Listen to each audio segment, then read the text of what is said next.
Hello guys, my name is Antonio Villegas and welcome to a new video. Let's go!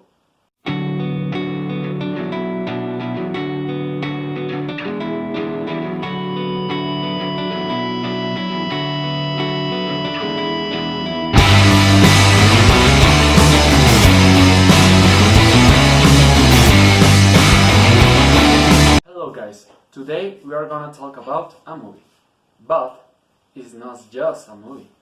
Is A Clockwork Orange. A Clockwork Orange is a film from 1971, film about dystopic crime war. This movie was adapted, written and directed by the master Stanley Kubrick. And the most important thing is based on a book that have the same name. The movie employs disgusting and violent image about psychiatry, juvenile crimes, young gangs, and another economist, social and politician subjects to talk about a dystopic and very near future about England. In place of peace and love and prosperity, A Clockwork Orange offered a new sage's decade of violence, anger, misogyny, and degradation of the public space in dreary suburban locales and modernist designs for living that had been vandalized. John Barry's production design showed us rain porn before the fairies had been invented. Alex is perfectly played by Malcolm McDowell. Alex leads a gang of delinquents that does a lot of very grotesque crimes. Everything's turned on him when he's not just betrayed, but by his friends. Captured too by the police and forced to endure a clinical remedial experiment torture. Alex, Malcolm McDowell, the central character, is a charismatic antisocial delinquent whose interests include classical music, including Beethoven, committing rape, and what is termed ultraviolence. He leads a small gang of thugs, Pete, George, and Tim, whom he calls his drugs, from the Russian word for friend. The film chronicles the horrific crime spreads of his gang, his capture, and attempted rehabilitation via an experimental psychological conditional technique, or the Ludovico technique, promoted by the Minister of the Interior.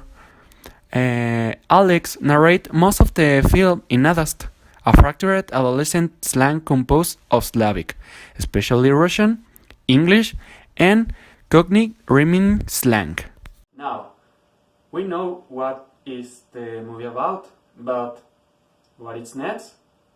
Beware, alert of spoilers. In a futuristic Britain, Alex Delarge is the leader of the gangs of drugs. Georgie, Tim, and Pete, one night, after getting intoxicated and drug-laden, they engage in an evening of ultra-violence, which includes a fight with a rival gang led by Billy Boy. Next, they drive to the country home of Reader F. Alexander and beat him to the point of crippling him for life. Alex then rapes Alexander's wife while singing in the rain. The next day, while turned from school, Alex is approached by his probation officer, MRP.R. Deltoid, who is aware of Alex's activities and cautions him. Then, Alex's drugs express discontent with petty crime and want more equality and high yield thefts. But Alex asserts his authority by attacking them. Later, Alex invades the home of a wealthy cat lady and bloodguns her with a phallic sculpture while his drugs remain outside. On When he hears sirens, Alex tries to flee but then smashes a bottle on his face, stunning him and leaving him to be arrested by the police. With Alex in custody, Mr. Deltoid grabs the woman he attacked dead, making Alex a murderer. He is sentenced for 14 years in prison. 2 years into the sentence, Alex eagerly takes up an offer to be a test subject for the Minister of the Interior's new Ludovico technique, an experimental aversion therapy for rehabilitating criminals within 2 weeks. Alec is stripped to a chair, his eyes are clamped open and he is injected with drugs. He is then forced to watch films of sex and violence, some of which are accompanied by the music of his favorite composer, Ludwig van Beethoven. Alex becomes nauseated by the films and, fearing the technique will make him sick up upon hearing Beethoven, begs for end to the treatment. 2 weeks later, the minister demonstrates Alex's rehabilitation to a gathering of officials. Alex is unable to fight back against an actor who taunts and attacks him and becomes ill at the sight of a topless woman. The prison chaplain complains that Alex has been robbed of his free will. The minister asserts that the Ludovico technique will cut crime and alleviate crowding in prisons. Alex is let out as a free man, only to find his parents have sold his possessions as a restitution to his victims, and have let out his room. Alex encounters an elderly Bergan whom he had attacked years earlier, and the Bergan and his friends attack him. Alex is saved by 2 policemen, but he is shocked to find that his former drugs, Tim and George. They drag him to the countryside, beat him up, and nearly drown him before abandoning him. Alex barely makes it to the doorstep of a nearby home before collapsing. Alex wakes up to find himself in the home of Mr. Alexander, where he is being cared for Alexander's manservant, Julian. Mr. Alexander does not recognize Alex from the previous attack, but knows of Alex and the Ludovico technique from the newspaper. He sees Alex as a political weapon and prepares to present him to his colleagues. While batting, Alex breaks into singing in the rain, causing Mr. Alexander to realize that Alex was the person who assaulted him and his wife. With help from his colleagues, Mr. Alexander drugs Alex and locks him in an upstairs bedroom. He then plays Beethoven's Ninth Symphony loudly from the floor below. Alex is unable to withstand the seeking pain and attempts suicide by throwing himself out of the window, falling unconscious on the ground. Alex wakes up in a hospital with broken bones. While being given a series of psychological tests, Alex finds that he no longer has aversion to violence and sex. The minister arrives and apologizes to Alex. He offers to take care of Alex and get him a job in return for his cooperation with his election campaign and public relations counteroffensive. As a sign of goodwill, the minister brings in a stereo system playing Beethoven's Ninth. Alex then contemplates violence and has vivid thoughts of having sex with a woman in front of an approving crowd, and thinks to himself, I was cured, all right. What is about the movie, but why is the movie like that way. The swaggering assailant is made to watch obscene films as aversion therapy with his heels clipped wide open and lubricated with an eyedropper. A genuinely horrifying scene. But the use of Beethoven on the soundtrack caused Alex to hate not just the rape and violence, but also Beethoven music, which had been the love of his life and his one redeeming feature. This turning of the table, this challenge to our liberal sensibilities, is what makes a Clockwork Orange powerful, a sudden widening of the perspective of violence. Should we feel sympathy for Alex, or scorn for his richly deserved agony?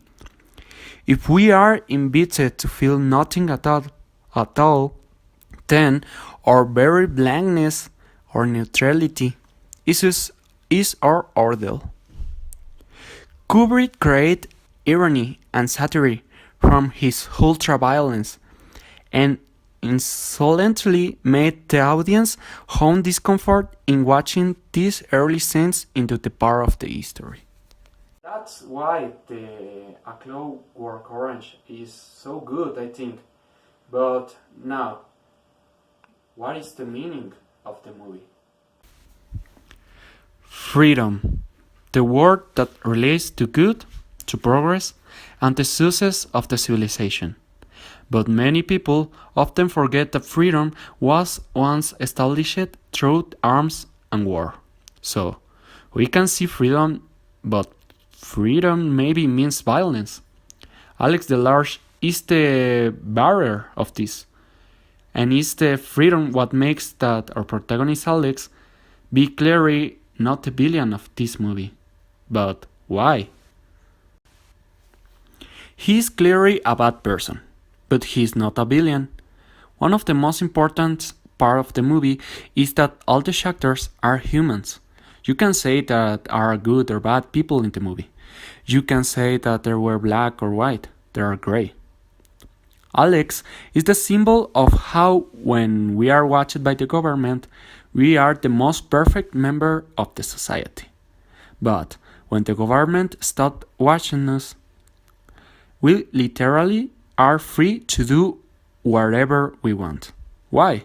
Because we are free, and we can steal, kill, and rape, as long as the police doesn't catch us.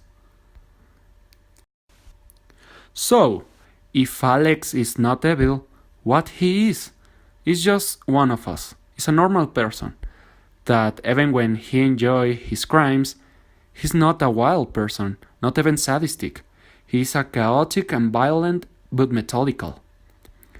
And that's what makes Alex so attractive to the young people, I think. So now, why is the freedom so important to the movie? It's because the movie represents something that I like to call the sin of the freedom. The movie talks about the free will, how about absolute power can be used. But now, how the absolute power can decide what is wrong and what is good. And the more important thing, the persons, the humans are not good just because someone is, or the person is forced to be good. That person won't be good. Now, Alex is free. Is that why he can sing? And the true evil, the true evil power in the movie is the government. The English government here thinks that the jails is a better place for the political prisoners. A good example of this is the case of Spain and all the politicians from Catalonia that are prisoners because they want to make Catalonia an independent nation. But what happened? They are in jail because the Spain government have so many power, and they can do that. And now, the English government of this movie don't just think that the jails are a better place for the political prisoner. No, they think that persons that are thieves and murderers are just sick people, and now they have the Ludovic treatment or the experiment, so they can control that people. The thing about this movie is that these things about the government and the power, this thing is not important for the movie, for the history of the movie. It's barely see it in the movie, all these things. It's our job to understand what is happening. It's our job to know what is the true evil power, so if it's a evil power. And now, but I can think that someone that want to do all these kind of things, well, clearly the government or the system of control here, but because that is a system of control, is the true bad guy of this movie. But they call what they want, or they call the Ludovic treatment order and peace. Just like what? Just like these days. Now, what is the thing that makes this movie is so great but so deep and dark? I can think. Why is the movie like this? Well, the movie is about the horrors that are not invisible. It's about the horrors that don't came from another planet and neither from the deeps. But this movie talks about the horrors that the humans create, that the humans make in their searching for more power, for more order, and more control of everything. Now, the movie is not just about the fearing of someone else being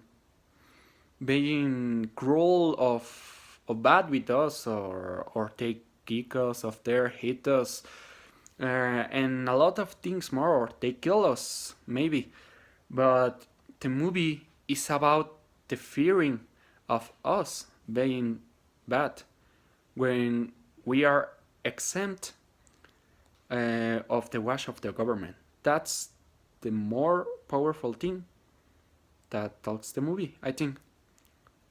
And now I think that is everything for now. Thanks for watching and see you later.